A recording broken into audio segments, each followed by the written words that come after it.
Good morning and welcome.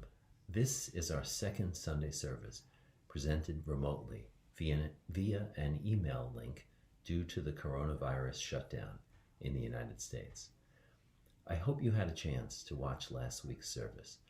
I want to echo Peter Morse's comments from last week in hoping you remain safe, but also connected to others by whatever technology you have at hand. I want to thank all who are helping our church continue Sunday services in this time.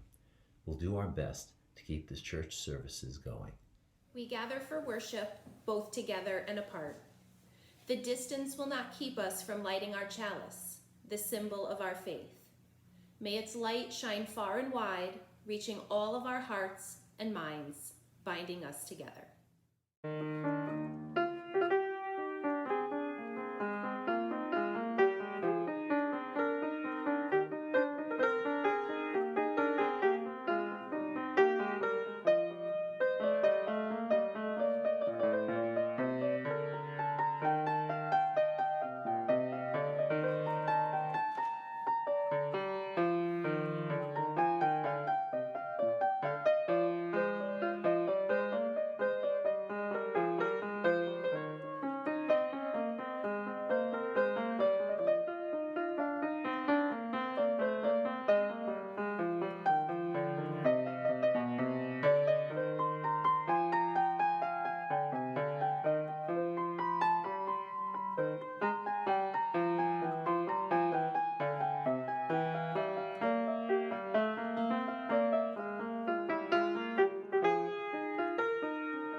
Good morning, beloved community, members and friends of the Unitarian Universalist Church of Greater Bridgeport.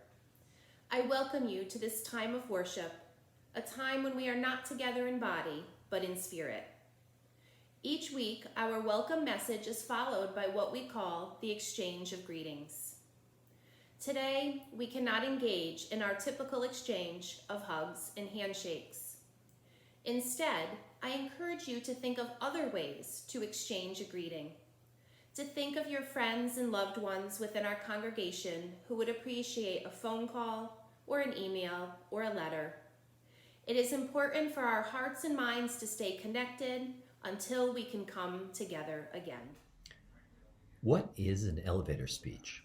For the sake of definition, an elevator speech is what you can say to someone in an elevator ride of a few floors so that person has a clear idea of whatever it is you want to convey. I don't know the origin of the expression, but most people know what you mean when you say it.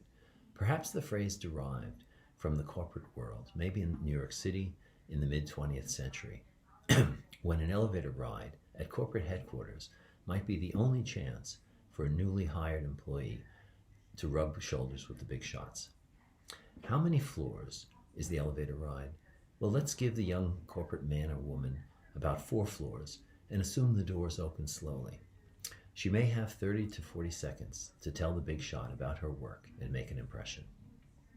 Back in the early 2000s, the Unitarian Universalist Association president William Sinkford wrote a column in The World magazine about sharing Unitarian Universalism with others. He asked readers, "Do you have a simple explanation, essentially an elevator speech, to explain Unitarian Universalism to your friends and acquaintances? I'm sure someone has wondered about what you do for 2 hours or more on Sunday morning." Now, another reason to have an elevator speech is to proselytize. And I don't mean the kind of proselytizing that Mormons and Jehovah's Witnesses do. We don't knock on doors to proselytize. However, we could do a better job at soft proselytizing. By this I mean, when someone wonders about our religion, a good explanation may be an invitation to the inquirer to take a closer look at us. Will you be ready with a good answer the next time it happens to you? And you never know when that occasion will arise. I recall sitting in a kitchen of close friends within a year after I joined a Unitarian Universalist church. It came up because these friends were invited to a baby naming. In fact, my daughter's baby naming, Emily, that is. So that was about 25 years ago. My friends were a Catholic couple. The wife said she'd never heard of Unitarian Universalism. Unfortunately, I fumbled the explanation by beginning with a discourse on the historical deviations from the Trinity. Now, it used to also happen with my brothers-in-law and sisters-in-law. My wife and her siblings were all raised as Catholics, as I was. But now 2 of the sisters' families belong to an Assemblies of God church. The one brother, and his wife belong to a non-denominational megachurch in North Carolina, and the remaining 3 sisters are still Catholic. No one, not a single one of them, nor my mother-in-law, had ever heard of Unitarians. This is amazing because they grew up in North Andover, Massachusetts, and I learned soon after joining a Unitarian Universalist church in New Jersey that North Andover has a 300-plus-year-old Unitarian church called North Church that sits conspicuously on the main North Andover town green. Now, I think my in-laws' lack of familiarity with the North Church tells us that Catholic religious education doesn't include a neighboring faith's curriculum like our religious education does. But it may say even more.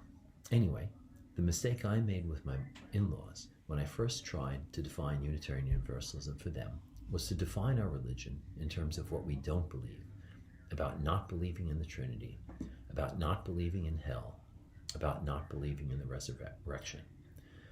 They've given up trying to understand Patty and me, and sadly we have given up trying to educate them.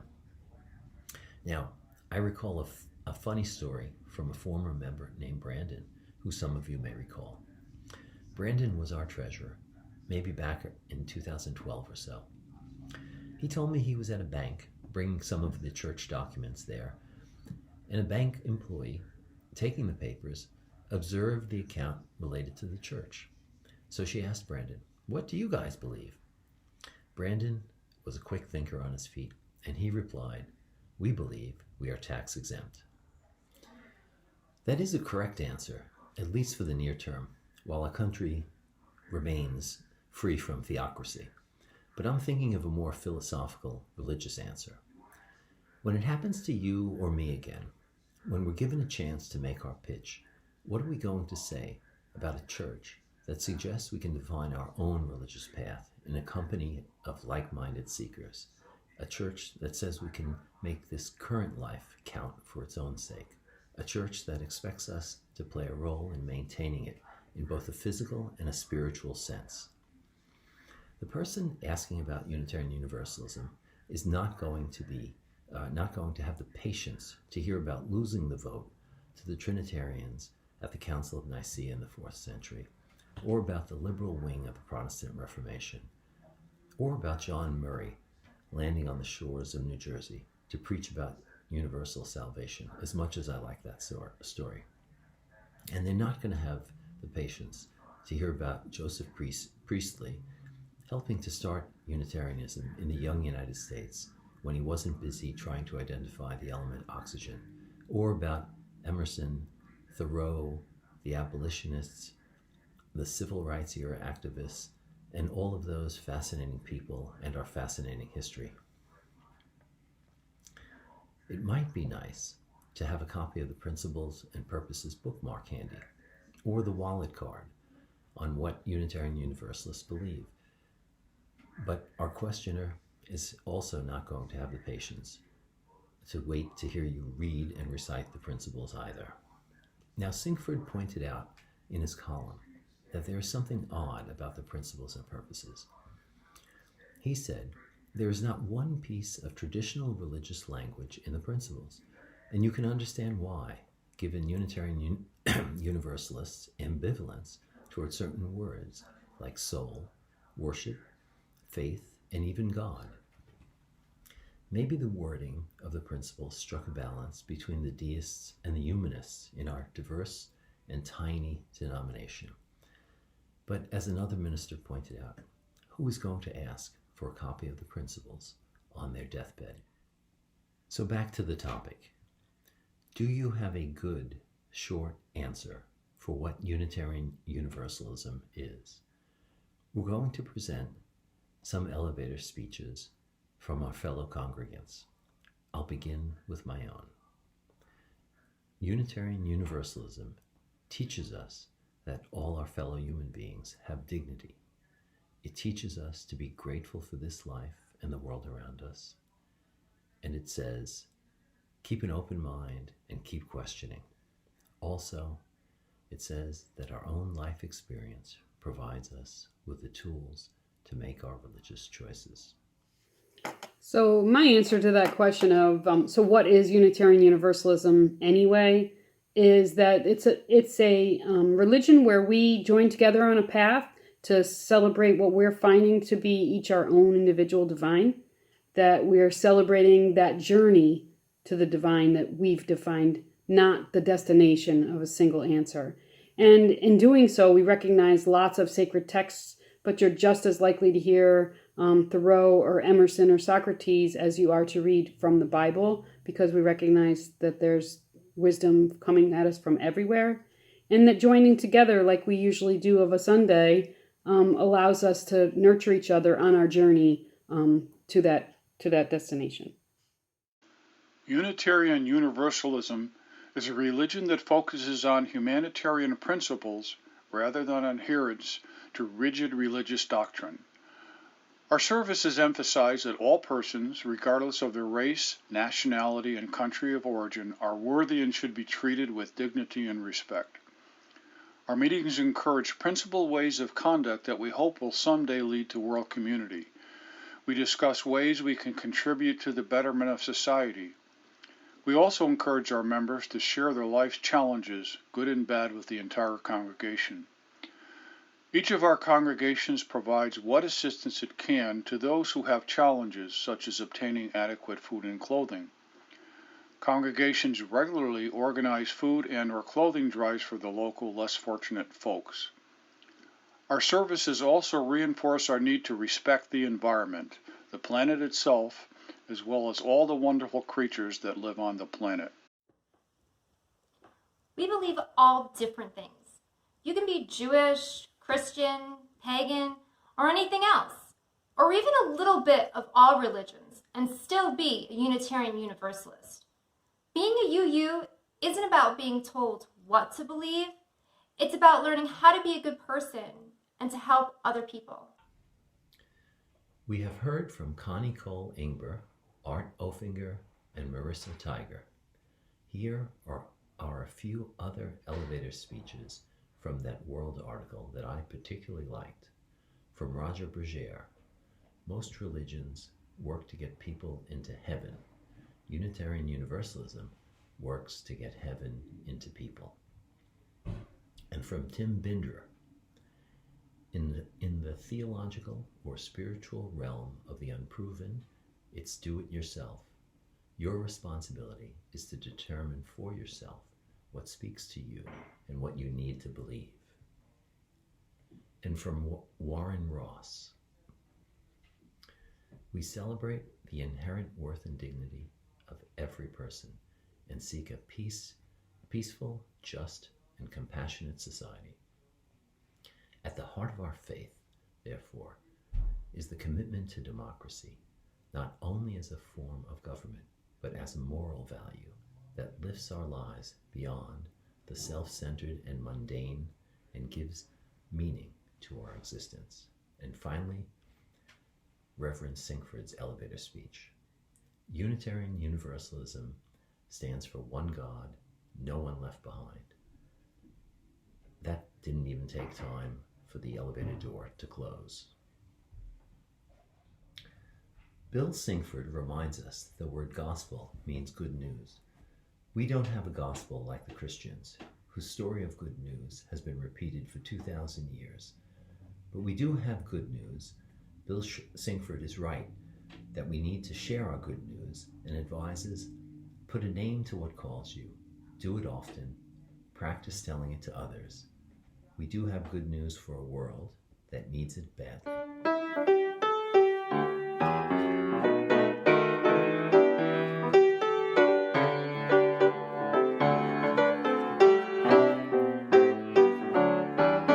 This little light of mine, I'm gonna let it shine.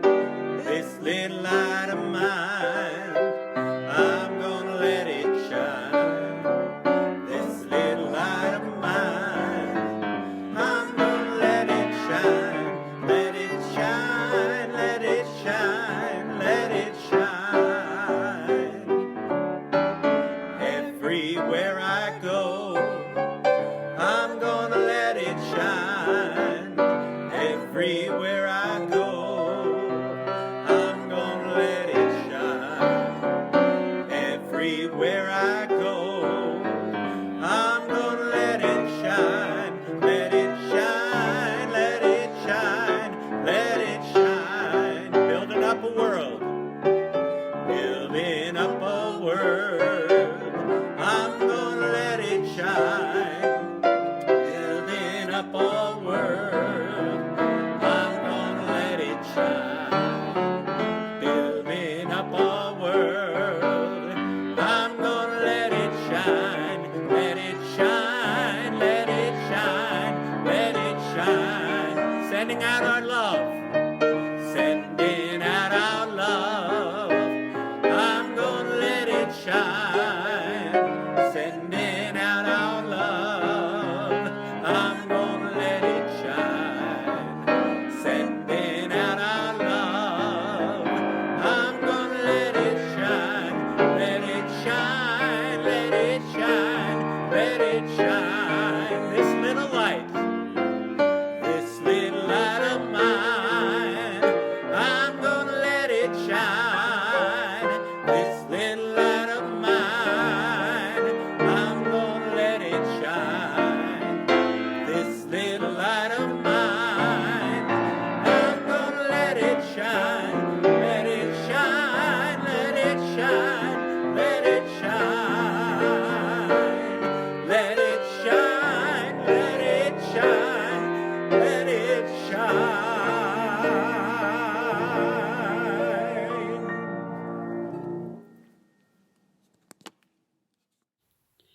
And now our doxology and covenant, which I would hope you will all sing along at home and forgive my singing voice. From all that dwell below the skies, let songs of hope and faith arise. Let peace, goodwill on earth be sung, through every land, by every tongue. Love is the spirit of this church, and service its joy. This is our great covenant, to dwell together in peace, to seek the truth in love, and to help one another. Thank you for joining this Sunday service of the Unitarian Universalist Church of Greater Bridgeport. During this time of coronavirus, Patty and I have reached out to friends near and far just to tell them we're thinking of them and to share shut-in stories. My method of choice is email or FaceTime, but some of you may rely on Facebook or even that 20th century standard, the telephone. Group work and group socializing is still happening via Skype, FaceTime, or Zoom. It's possible coronavirus will increase the social connections in society when it seemed like those connections have been fraying over the past decade, despite how pervasive social networking technology has become. If you do feel alone, or if the lack of Sunday morning post-service coffee hour has deprived you of your weekly opportunity to opine on the existence of God, or whether the seventh principle should actually be the first, then please reach out to me or anyone else in the church. We would be happy to be your sounding board if you'll be happy to be ours. Thanks again for joining this Sunday morning. Go in peace, be well, practice kindness.